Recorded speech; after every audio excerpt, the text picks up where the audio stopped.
नमस्कार दोस्तों, अभिनंदन। जैसा कि आप लोग सोच रहे होंगे कि मैं बहुत दिनों बाद आज क्यों ये वीडियो बना रहा हूँ। तो आप लोगों ने बीजेपी की हार तो देख ही ली है, किस तरह से हुई है। उत्तर प्रदेश में और महाराष्ट्र में कितना झटका लगा है। तो इन सब के पीछे आखिर कारण क्या है, सब लोग यही जानना चाहते हैं। मैं आपका ज़्यादा समय नहीं लूँगा, बस कुछ मुद्दों पर मैं बात करना चाहता हूँ जो मुझे लगता है कि बीजेपी की हार की सबसे बड़ी वजह है। जैसा कि आप जानते हैं कि सबका साथ, सबका विकास और सबका विश्वास नाम की जो लाइन दी गई थी, उसने ही बीजेपी का सबसे पहले तो बंटाधार किया है। जो शांतिप्रिय समुदाय है उसको सबसे ज़्यादा मकान, घर, अनाज, पैसा और सब इलाज, हर तरह की सुविधाएं दी गईं। पर उसने बीजेपी को लगभग उत्तर प्रदेश से लगभग साफ कर दिया। साफ नहीं तो कम से कम हाफ तो कर ही दिया। अब इसके अलावा आप जाइए महाराष्ट्र में, तो महाराष्ट्र में आपको पता है कि पालघर के साधुओं की हत्या हुई, जिस पर बीजेपी ने बहुत नकली आंसू बहाए। बीजेपी के नेता दहाड़े मार मार कर ऐसे रो रहे थे जैसे उनके घर के परिवार के किसी सदस्य को मार दिया गया हो। लेकिन जब सत्ता में आए तो यही देवेंद्र फडणवीस जब स्वयं गृह मंत्री थे और उप मुख्यमंत्री थे, पिछले 3 सालों में क्या हुआ? कुछ नहीं। आज तक किसी को कोई नहीं पता, कुछ नहीं पता कि कहाँ पर क्या एक्शन हुआ, क्या कार्रवाई हुई। क्या ये लोग बीजेपी वाले सबको बेवकूफ़ समझते हैं, हिंदुओं को? इसके अलावा आप देखेंगे तो जब हिंदुओं के ऊपर कहीं भी अत्याचार होता है तो मोदी जी मौन धारण करके चुपचाप बैठ जाते थे। अमित शाह कुछ करते नहीं थे। जनता परेशान हो चुकी थी। सुप्रीम कोर्ट ने उल्टे सीधे निर्णय दिए, ये चुप बैठे रहे। इन्होंने जब किरण रिजिजू ने सुप्रीम कोर्ट के खिलाफ जब कई फैसलों पर सवाल उठाए तो इन्होंने उसको भी हटा दिया। इसके अलावा आप देखेंगे तो बंगाल में जब पोस्ट पोल वायलेंस 2021 में हिंदू महिलाओं पर अत्याचार हो रहे थे, बलात्कार हो रहे थे, हिंदुओं को अपना घर छोड़ के भागना पड़ रहा था, तब इनके जेपी नड्डा ने बयान दिया था कि हम लोकतांत्रिक तरीके से इसका जवाब देंगे। जब एक तरफ हत्याएं हो रही थी, बलात्कार हो रहे थे, तो इनको सड़क पर उतरना चाहिए था, तब ये लोकतांत्रिक तरीके से जवाब देने की बात तो कर रहे थे, लेकिन ये चुप मौन धारण करके घर घर आके बैठ गए थे। तब बीजेपी का कोई भी सांसद, विधायक वहाँ पर सड़क पर उतरता हुआ नहीं दिखाई दिया। ना ये डंडे खाते हुए दिखाई पड़े, ना इन्होंने किसी तरह से विरोध किया।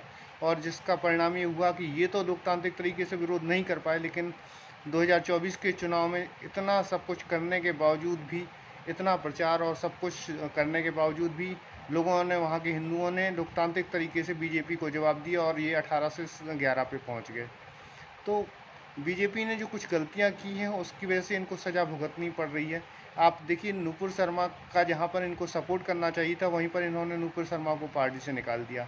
तेलंगाना में इन्होंने टी राजा सिंह को पार्टी से निकाल दिया था। इस तरह की जी कृत्य करते रहे हैं, जी अपने आप को सेकुलर बनने की कोशिश करते हैं, गांधी बनने की कोशिश करते हैं, लेकिन इनको पता नहीं कि इनका जो कोर वोटर है वो सबसे ज़्यादा इनसे नाराज़ हो जाता है। सबसे ज़्यादा परेशान अगर इस समय कोई है तो मिडिल क्लास है, क्योंकि सारे टैक्स, जीएसटी और सबका जो नुकसान हो रहा है, महंगाई का जो भी नुकसान हुआ, वो मिडिल क्लास के ऊपर पूरा बोझ पड़ा है।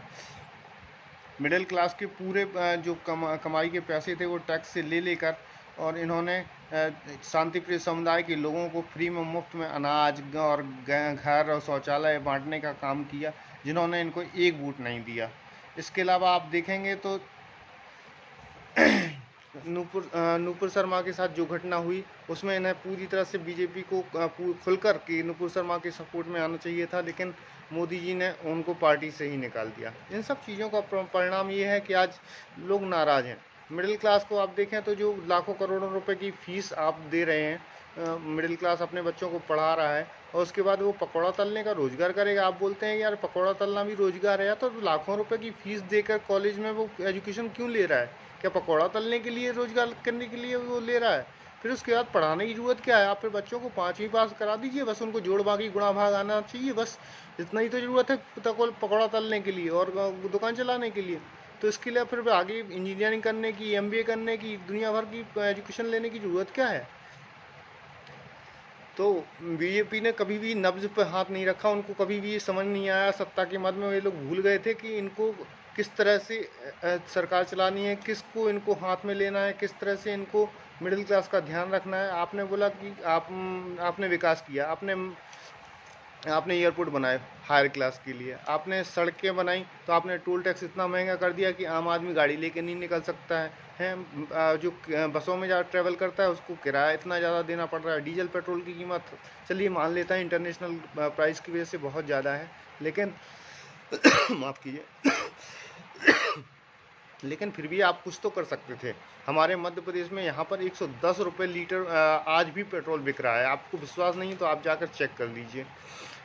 और इसके अलावा आप अस्पताल देखिए तो इलाज इतना महंगा है, प्राइवेट अस्पताल खुले हैं। आपने कार्ड बांटे हैं, आयुष्मान कार्ड, मैं मानता हूँ, लेकिन आयुष्मान कार्ड का इतना दुरुपयोग हो रहा है।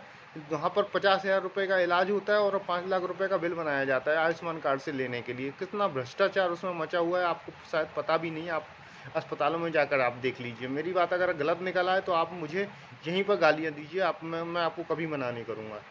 लेकिन आप देखिए, सोचिए ना, आपने जो भी काम किए, आपने जनरल क्लास के डिब्बे ख़त्म कर दिए, आपने स्लीपर के डिब्बे कम कर दिए, आपने वंदे भारत ट्रेन चला दी। क्या मिडिल क्लास इतना अफोर्ड कर सकता है या स्टूडेंट इतना अफोर्ड कर सकता है कि वो जाके इधर वंदे भारत का किराया अफोर्ड कर सके? उसके पास नौकरी नहीं है। एक तरफ आप बोलते हैं पकौड़ा तलने का रोजगार कीजिए, दूसरी तरफ आप कहते हैं कि वंदे भारत में ट्रैवल कीजिए, हमने विकास कर रहे हैं। आपने अयोध्या में इतना विकास किया, फिर भी आपको जनता ने वहाँ पे इसलिए हरा दिया क्योंकि आपने पब्लिक की बात, आपने आम लोगों की बात नहीं सुनी। हमने कहा कि हमारे जो सांसद हैं वो काम नहीं करते हैं, लेकिन आप 2 बार हमने उनको आपके नाम पे वोट दे दिया, लेकिन इस बार हम उनके नाम पे वोट नहीं देंगे। लेकिन आपने फिर भी उनको हमारे ऊपर थोप दिया। जनता ने इस बार उसका जवाब दिया। ठीक है, मध्य प्रदेश में हमारे फिर भी जैसे हमारे यहाँ पर अपना वीरेंद्र कुमार, डॉक्टर वीरेंद्र कुमार जीत गए हैं, लेकिन उनका वीरेंद्र कुमार इस बार केवल बीजेपी की लहर में जीते हैं। नहीं तो मैं आपको बता सकता हूँ कि वीरेंद्र कुमार अगर यहाँ पर एक पार्षद का चुनाव अपनी दम पे लड़ लें तो वो भी नहीं जीत सकते थे। इसी का नुकसान बीजेपी को महाराष्ट्र में और उत्तर प्रदेश में हुआ। महाराष्ट्र के अंदर जो मराठा आंदोलन चल रहा था और जो भी नरेटिव बना गया, आप उसको सॉल्व नहीं कर पाए। आप सत्ता के मद में इतना भूल गए थे कि आपको लग रहा था कि मोदी के नाम, मोदी आएगा, प्रचार करेगा, आप जीत जाएंगे। तो ऐसे नहीं चलता है। ऐसे आप कितना भी कुछ कर लें, आपको अंत में जनता की बात माननी पड़ेगी, जनता की सुननी पड़ेगी। नहीं सुनेंगे तो आपका यही हाल होगा। ठीक है, अब तीसरी बार सरकार बन गई है, अब आप गठबंधन की आपको सरकार चलानी है। मुझे पता है कि आप कैसे ना कैसे करके बहुमत तो अपना जुटा ही लेंगे, मुझे वो भी पता है। और मैं आशा करता हूँ कि इस बार सबका साथ सबका विकास जैसी भावनाएं छोड़कर केवल उन्हीं का विकास किया जाए जो वास्तव में इस देश में डिजर्व करते हैं, और जो सही मायने में बीजेपी के सपोर्टर हैं उन लोगों को सपोर्ट किया जाए। ऐसे बेवकूफ़ लोगों को, ऐसे नकारा लोगों को आप घर बैठ के जिन लोगों को दारू पीने के लिए दे रहे हैं पैसे, खाना खाने के लिए अनाज दे रहे हैं, तो उनको काम करने की ज़रूरत क्या है? आप तो उनको एक्चुअली सही मायने में बिल्कुल मतलब अपाहिज बना के छोड़ रहे हैं। बीजेपी को इन सब चीज़ों पर सोचना पड़ेगा और इस पर विचार करके आपको आगे की पॉलिसी बनानी पड़ेगी। आपको ऐसे कदम उठाने पड़ेंगे जिससे मिडिल क्लास को कुछ सहूलियत हो। आप बजट आने वाला है, आप बजट में कुछ इस तरह की एलोकेशन कीजिए कि जिससे मिडिल क्लास को कुछ राहत मिले। धन्यवाद। जय हिंद, जय भारत।